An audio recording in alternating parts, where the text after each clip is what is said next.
This video is brought to you by viewers like you. Thanks for letting me do this for so long.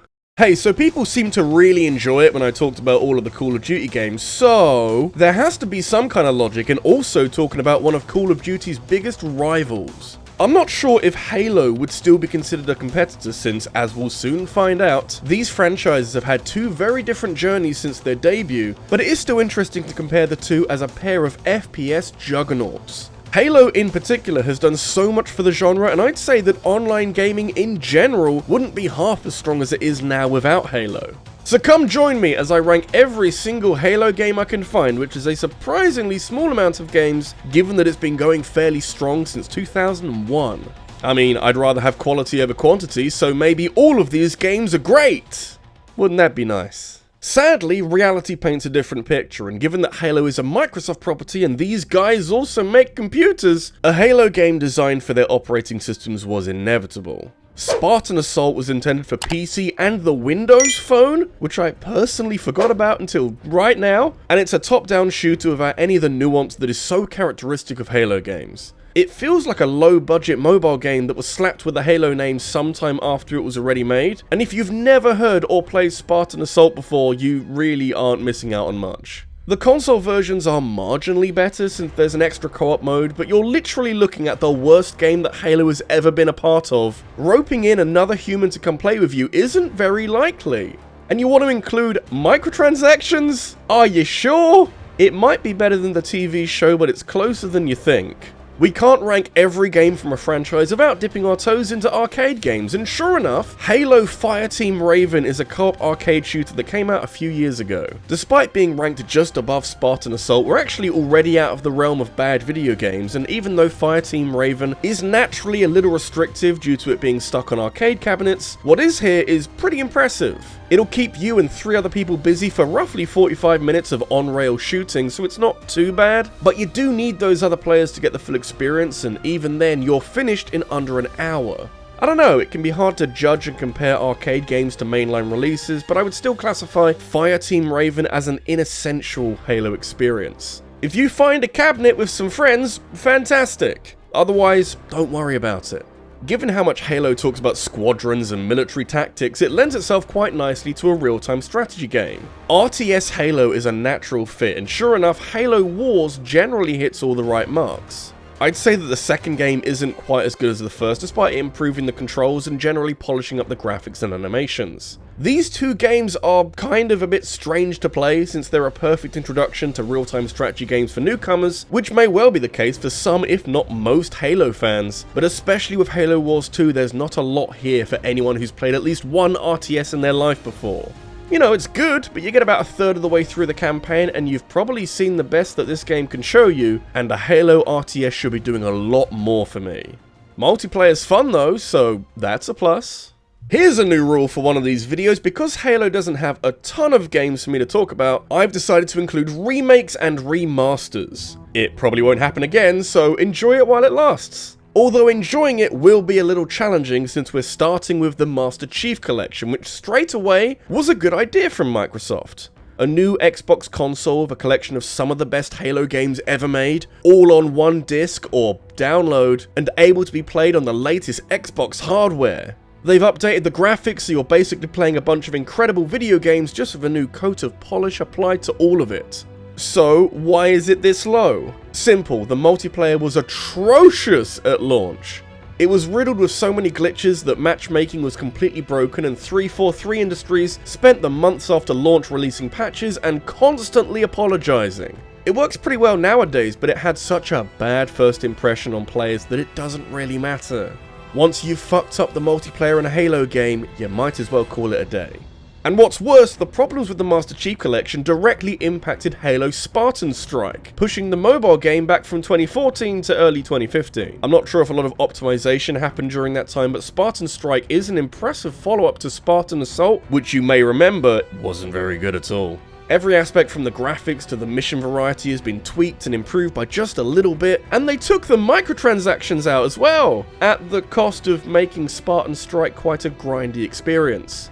Also, there's no multiplayer, so replay value is pretty pathetic. But if you want a retro-feeling top-down Halo experience, this is where you go. My abiding memory of Halo 5 is the marketing. 343 really wanted you to know that this new Halo game was unlike anything that you've played before, which is why it tries to pull back from Master Chief and insinuate that he's actually a bit of a tyrant and not the hero that you thought or played as for like 14 years. Yeah, the switch in perspective doesn't work for me, and Locke is nowhere near as compelling a character as Master Chief, and it kinda gets Halo 5 off to a bad start straight away.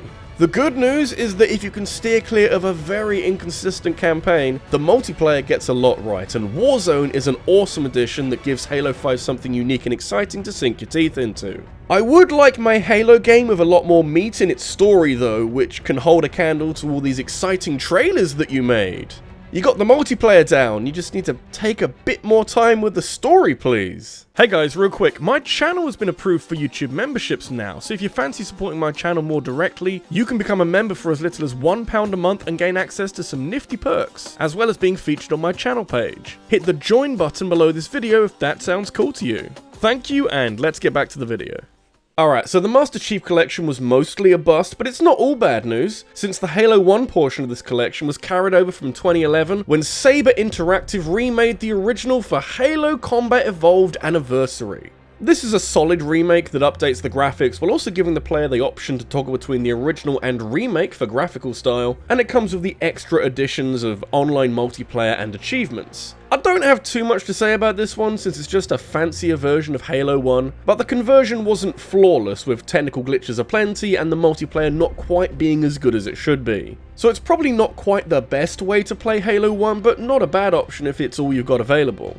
Halo Wars is a real-time strategy game for console, which sounds wild and unbelievable, but it's this kind of boldness that I like to see from established franchises. In fact, because it came out exclusively for the Xbox 360 and only got a PC release years later, it tactically avoids comparisons to other RTS games that are a lot more commonplace on PC. Halo Wars, much like its sequel, is very good for newcomers to the genre who are interested in a more tactical approach to Halo combat, but it isn't what I'd recommend for experienced hands. It's a little too dumbed down for RTS regulars, and you don't quite have as many tactical options as you'd hope for. It's not quite baby's first RTS, but it is a good place to start. I think the lack of features works better for Halo Wars 1 than its sequel, because you'd think there would be updates in that game, but kind of no? I don't know, it's a good game, just don't expect anything too complicated. Some people like that.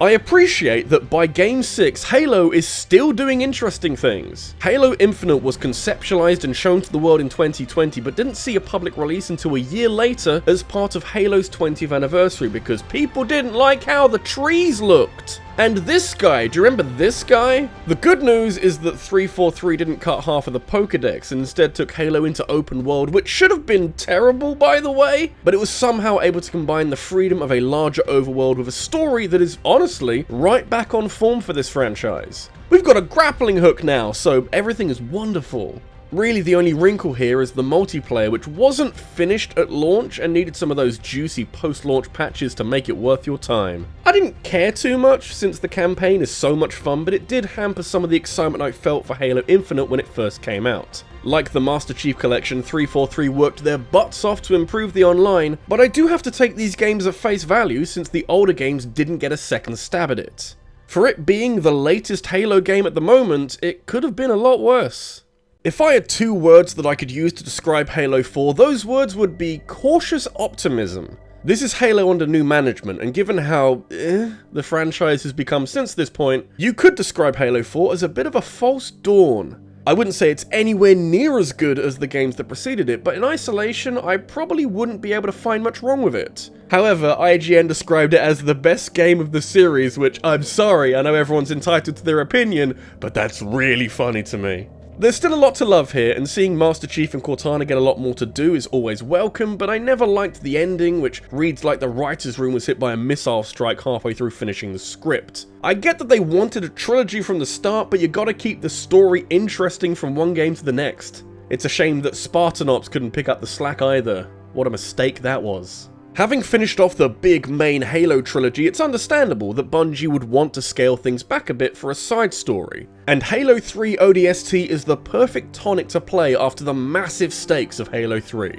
It's the kind of sequel side story thing that you'd hope would be made, since it plays almost identically to Halo 3, which is literally the opposite of a bad thing, but the story has a completely different tone to it. Head writer Joseph Staten said that he was inspired by film noirs, and honestly, I love that there's a Halo game out there that has this detective unraveling mystery vibe to it. Kinda needed something like that with Halo 5 if you ask me. The only issue is a slight one, and I feel like ODST should have had a different title to distance itself from comparisons with Halo 3. It's not an expansion, it's not a sequel, ODST is its own thing, and I feel like some people forget that.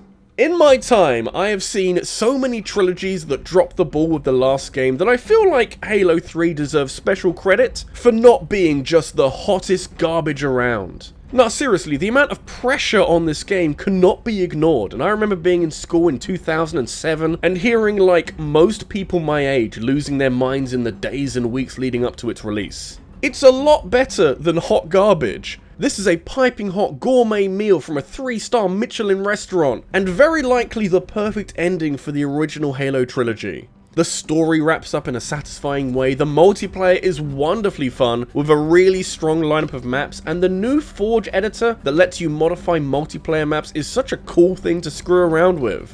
Like, what's the catch? The story could have been longer, maybe? Some of the friendly AI is kinda goofy? Just sounds like nitpicks at this point. Talking about Halo 2 is actually surprisingly easy. The worst thing about it by far is the ending to the campaign, which unlike a story graph that has all this rising action to a climax, it kind of just ends as things are getting interesting. It's got that middle game disease where it can't wrap things up too conclusively, since we all know that there's another game on the way and it deflates the story at a crucial moment. However, that's literally the one complaint I have, since the game plays like a dream, and introducing online multiplayer was so groundbreaking that this franchise isn't a quarter as popular without it. I personally didn't grow up with Halo 2's multiplayer, but I know so many people who did, and frankly, this is lightning in a bottle stuff. It's how you do a sequel right, my friends. I'm not going to sit here and pretend that everything that Bungie touched turned to gold, but I will say that the last Halo-related thing they touched turned to diamonds, because Halo Reach is an outstandingly good video game. The Halo formula has been refined so much at this point that the only next step would have to be a prequel that goes so hard with its story that I'm kind of in awe of some of the set pieces in this campaign. This is the Halo game that loves customization so you can make your Spartan look how you want, and this is unbelievably crucial for what turns into the single best ending in the entire saga. It acts as a bit of a love letter to Halo fans that didn't rock the established canon too hard, but gives Bungie's involvement with the franchise one final resounding full stop. There has never been a more personally engaging Halo game ever made. So many franchises grow into their gameplay and their wider role and look to improve every game that comes out. But with Halo, the first game was so good that everything that came after this has been chasing an uncatchable pace setter. Halo Combat Evolved had a laundry list of stuff to do, including establish Halo as a heavy hitter in the industry, and also be the system seller for Microsoft's first foray into the console market. If Halo 2 sold the public on Xbox Live, Halo 1 sold the public on the Xbox brand in general. Without this game, you obviously don't have the Halo that we know, but you probably don't have the Xbox you know now either. Like, if this game came out tomorrow on the Squiggle Munch 5000, then that console is immediately a major player in the industry. It's an uncomplicated game that in its purest form is lacking an online multiplayer mode because the tech literally wasn't there yet, but there is something so refreshing about playing Combat Evolved all these years later. It's a shooter with an arcade-like agility to it that has basically been the foundation of every Halo game that's followed, and there's still so much fun to be had with Halo 1's airtight campaign. The Flood can be a pain, but I appreciate the shift in pacing and tone. What do you want me to say? It's Halo 1. You don't get better than this.